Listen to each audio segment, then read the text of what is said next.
People seem to think they know why I'm here. Do you think I've come to give peace on earth? I've not come to bring peace, but a sword. I mean division, see? Within households and beyond. When someone chooses to follow me, it may mean that in one house, 5 will be divided. 3 against 2, and 2 against 3. Why? We see it with Rema and her father.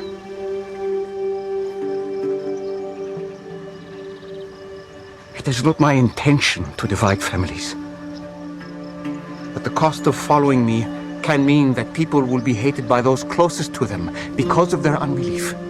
But isn't honoring father and mother one of the commandments? Honoring your parents is one of the highest social and spiritual obligations, but it is not higher than following God.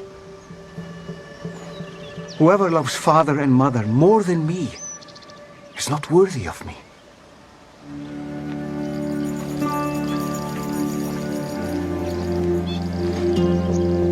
We choose you over family.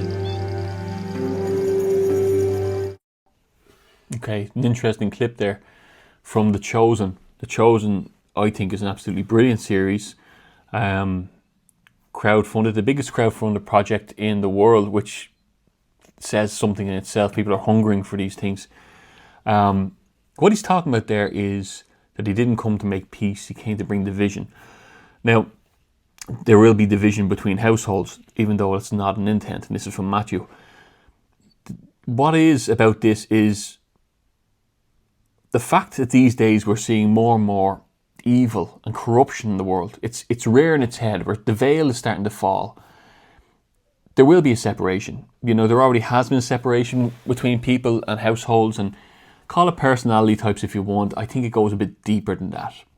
And I think that some people have humbled themselves and realised that there's an evil, but there's also a good. And that we've been pushed on massive elitist, atheist propaganda, even though they're satanic, they're against God. They're clearly against Christianity. Obviously, if you have eyes to see, you'll know that. This is my big argument about abortion, especially because I think the evil have its way by manipulating people. The same people who fell for, let's say, COVID or everything, you know, the celebrities in the Epstein files. But you know what? They have a new show and it's supposed to be great. It's on Netflix next week. Let's all watch it. You know, they create fads like that, you know, and these celebrity fads are always against God. You look at what's the biggest drink in the world? You know, the Monster can with the 3 Hebrew letters, the beast, 666 on it. Like, it's in everything. Look at even Nike, you know, that's the fad at the moment for all the kids to wear. But that is the god of victory, ancient mythology. You know, this is all occult stuff. You look at that. What's that? Barcilaga or whatever that clothing brand is, where they do pretty much demonic and satanic. You know, we've seen this through the Olympics and the FIFA World Cup. Like, and the elitists are clearly shown who they are and what they own. The Statue of Liberty, if you've never had a hard look at that, look at its feet that are bound, and look at Lucifer, the light bearer's statue. You know, it's a complete replica. You live in a fallen world.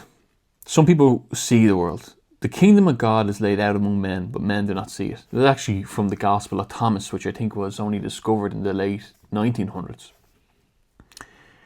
We have to realise what kind of world we live in.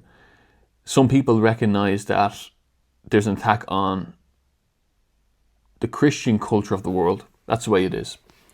It's not necessarily white or black or left and right, because you'll see people getting slaughtered in Africa. Well, actually, you won't see it. You'll hear about Palestine, you hear about all these things. Even though there are atrocities out there, they'll push to you whatever agenda they need to get over the line.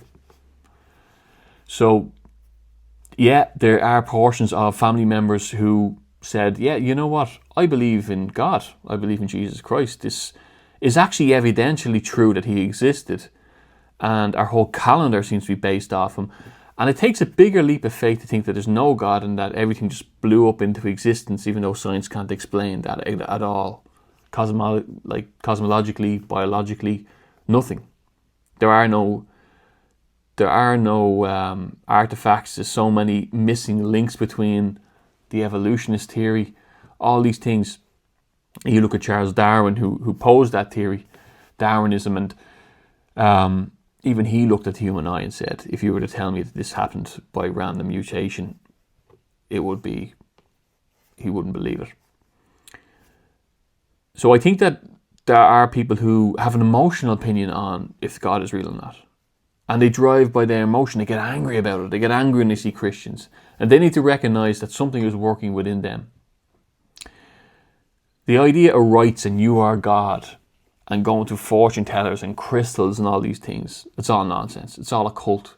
And in fact, the Dead Sea Scrolls had the Book of Enoch and the Watchers, and it talked about how the fallen angels taught the daughters of man these things.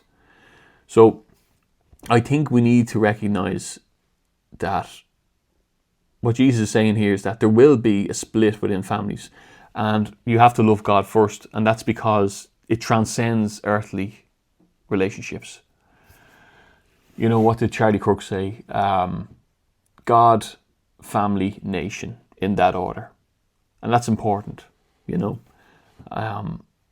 So I think The Chosen is great. I think that man was born to play the person in The Chosen. I think it's worth a watch for everybody. I do think that as Christian brothers and sisters, not related brothers and sisters, but as Christian brothers and sisters, we need to recognize the fight that has come to our door right now in the world. The people are following fallen idols, false idols, celebrity types, elitist types, Epstein Island types. They're all the same, all the same. And it's crazy to follow God, but these people are all listed. You know, before I sat down even to do this video, I prayed my prayer to God. Before I eat any meal, I pray grace to God. Before I sleep and when I wake, I pray.